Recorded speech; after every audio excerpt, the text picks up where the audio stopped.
بسم اللہ الرحمن الرحیم الحمدللہ رب العالمین والصلاة والسلام علی سید الانبیاء والمرسلین اما بعد فاعوذ باللہ من الشیطان الرجیم بسم اللہ الرحمن الرحیم اللہم صلی علی سیدنا و مولانا محمد و اہل بیت سیدنا و مولانا محمد مبارک وسلم صلی علیہ۔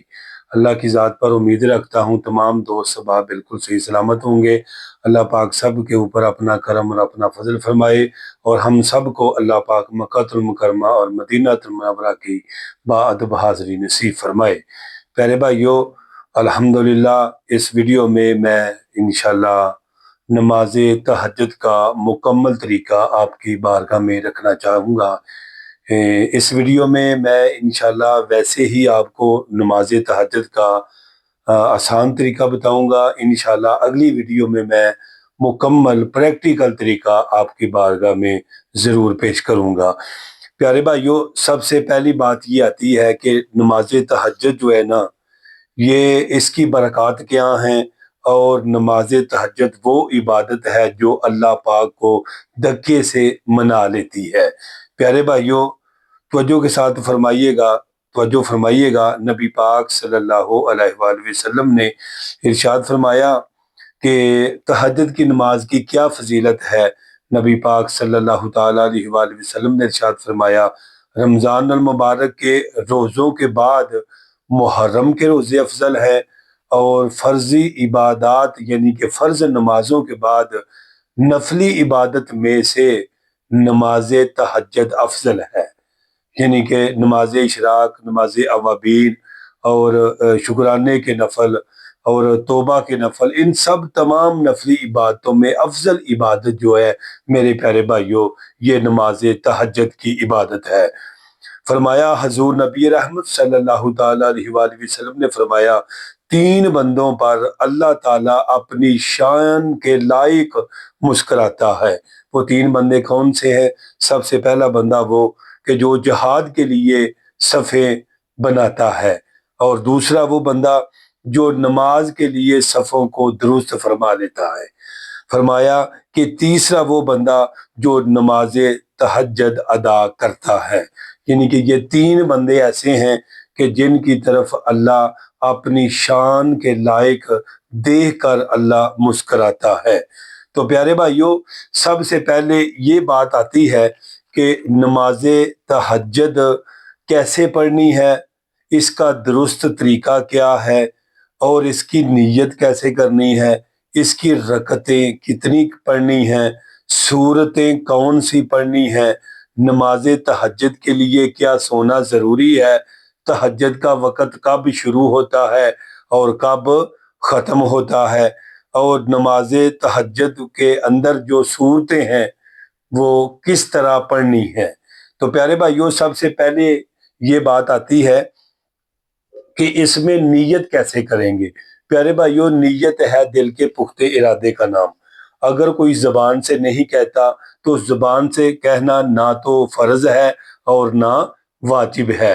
ٹھیک ہے جی، یہ مستحب عمل ہے اگر آپ نیت ہے دل کے پختہ ارادے کا نام۔ ٹھیک ہے، اگر آپ کا ارادہ ہے نماز تہجد کو پڑھنے کے لیے، ظاہر ہے آدمی جب سحری کا وقت ہوتا ہے، انسان اٹھتا ہے آخری پہر میں، اور وہ کس لیے اٹھتا ہے، اس کی نیت ہے کہ میں نے تہجد پڑھنی ہے۔ وہ وضو کرتا ہے، کس لیے کرتا ہے کہ اس کی نیت ہے کہ میں نے نماز تہجد ادا کرنی ہے۔ نیت ہے دل کے پختہ ارادے کا نام۔ اگر کوئی زبان سے کہنا چاہے تو اس طرح کہہ سکتا ہے کہ 2 رکعت نماز نفل نماز تہجد پڑھنی اللہ تعالیٰ کے واسطے، منہ طرف خانہ کعبہ شریف کے، اللہ اکبر، یہ آپ نے نیت کرنی ہے۔ یہ نیت جو ہے میں نے پنجابی میں آپ کو بتائی ہے، ٹھیک ہے، تاکہ آسان ہو جائے۔ پیارے بھائیوں، نیت کے بعد یہ ہمیں دیکھنا ہے کہ ہم نے رکعتیں کتنی پڑھنی ہے۔ تو پیارے بھائیوں، یہ 2 بھی پڑھی جا سکتی ہیں، 4 بھی پڑھی جا سکتی ہیں، 6 بھی پڑھی جا سکتی ہیں، 8 بھی پڑھی جا سکتی ہیں، 12 تک سنت سے یہ ثابت ہے۔ پیارے بھائیوں، اگر کوئی 2 پڑھ لیتا ہے تو اس کی نماز تہجد ادا ہو جاتی ہے۔ ٹھیک ہے جی، پیارے بھائیوں، ان رکعتوں میں سورتیں کون سی پڑھنی ہے؟ ایک آدمی کہہ رہے تھے، سوال کیا کسی نے کہ اپنا قاری صاحب کیا ہم یعنی کہ اتنی مرتبہ سورۃ اخلاص پڑھیں گے تو ہماری قبول ہوگی؟ بھئی پیارے بھائیو، ایسا کوئی بھی شریعت کا کوئی مسئلہ نہیں کہ سورۃ اخلاص اتنی بار پڑھیں گے تو نماز ہوگی ورنہ نماز نہیں ہوگی۔ اگر آپ ایک مرتبہ بھی سورۃ اخلاص پڑھ لیتے ہیں تو آپ کی رکعت جو ہے نا وہ یعنی کہ سورۃ فاتحہ کے بعد آپ ایک مرتبہ سورۃ اخلاص پڑھ لیتے ہیں، آپ کی رکعت جو ہے نا وہ مکمل ہو جاتی ہے، یعنی کہ یہ نفل آپ کے انشاءاللہ قبول ہی قبول ہے۔ اگر کسی میں اتنی طاقت ہے کہ وہ یعنی کہ 5 مرتبہ سورۃ اخلاص پڑھ لے، 3 مرتبہ پڑھ لے، 7 مرتبہ پڑھ لے، 9 مرتبہ ایک رکعت میں پڑھ لے، تو اسی طرح بھی بالکل جائز ہے، یہ طریقہ بھی بالکل ٹھیک ہے نا جی۔ پیارے بھائیو، آگے یہ بات آتی ہے کہ صورتیں کون سی پڑھنی ہے۔ پیارے بھائیو، صورتیں آپ کوئی بھی پڑھ سکتے ہیں، لیکن یہ آپ کوشش کریں کہ جو پہلی رکعت میں آپ نے پڑھنی ہے اس سے اگلی رکعت میں دوسری رکعت میں یعنی کہ آپ پڑھیں گے ترتیب کے ساتھ، یعنی کہ صورتیں پڑھنی ہے۔ جو آپ نے پہلی رکعت میں پڑھی ہے اس سے اگلی صورت جو ہے وہ اگلی رکعت میں آپ پڑھیں گے، ٹھیک ہے جی۔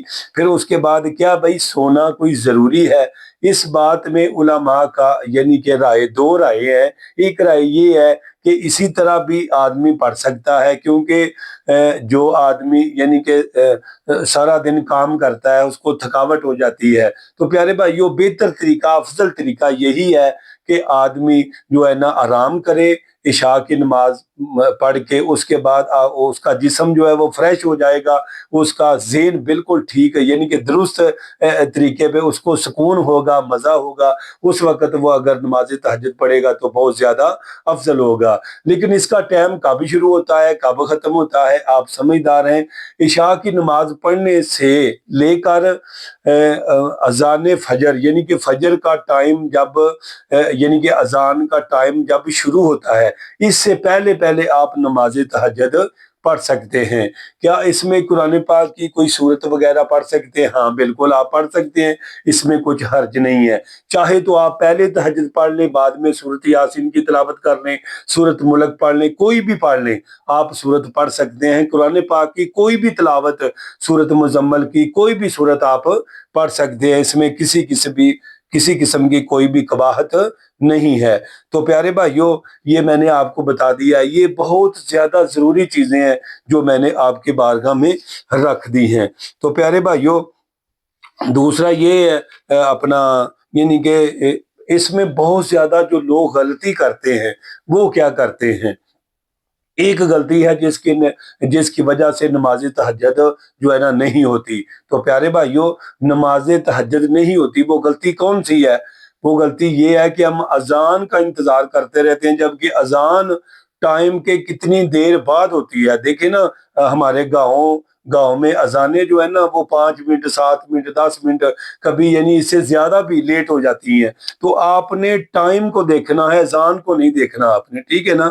ٹائم مخصوص ہے آپ کے لیے، آپ اپنے ٹائم کو مخصوص رکھیں، اور آپ کو پتہ ہونا چاہیے کہ اب ٹائم جو ہے نا یعنی کہ ختم ہو گیا ہے، فجر کی اذان کا وقت، اب نماز کا وقت شروع ہو گیا ہے، لہٰذا اب ہم تہجد نہیں پڑھیں گے۔ تو یہ بہت بڑی غلطی ہے جو آدمی کرتے ہیں، اور ٹائم ختم ہو گیا ہوتا ہے وہ نماز تہجد پڑھ رہے ہوتے ہیں، ٹھیک ہے نا۔ دیکھو نا، یہ بھی تو شرط ہے نا کہ جو آپ نماز پڑھ رہے ہیں وہ کم از کم وہ نماز کا ٹائم بھی تو ہو نا۔ ٹائم نہیں اور آپ نماز پڑھی جا رہے ہیں تو آپ کی نماز کیسے قبول ہوگی؟ تو بس یہی باتیں تھی جو میں نے آپ کی بارگاہ میں رکھنی تھی۔ انشاءاللہ جلد ہی ملتے ہیں آپ کے ساتھ نئی ویڈیو کے ساتھ۔ ہمیں دیں اجازت، اللہ پاک آپ کی دعاؤں کو قبول فرمائے۔ السلام علیکم ورحمۃ اللہ وبرکاتہ۔